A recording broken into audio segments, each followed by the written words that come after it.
पंचमुखान्तकः पादौ विभीषणश्रीरः पातु रामोऽखिलं वपुः एतां रामबलोपेतां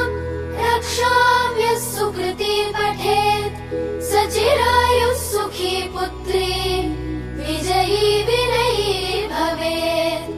पातालभूतलव्योमचारिणश्छद्मचारिणः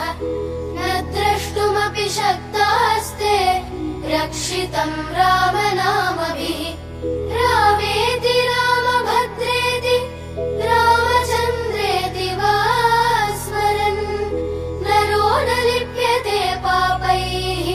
भुक्तिं मुक्तिं च विन्दति जगज्जयित्रैकमन्त्रेण रामनाम्नाभिरक्षितम् यः कण्ठे धारयेत्तस्य करस्थाः सर्वसिद्धयः वज्रपञ्जरनामेदं यो रामकवचं स्मरेत् अव्याहताज्ञः सर्वत्र लभते जयमङ्गलम् आदिष्टवान् यथा स्वप्ने राम रक्षामि मां हरः।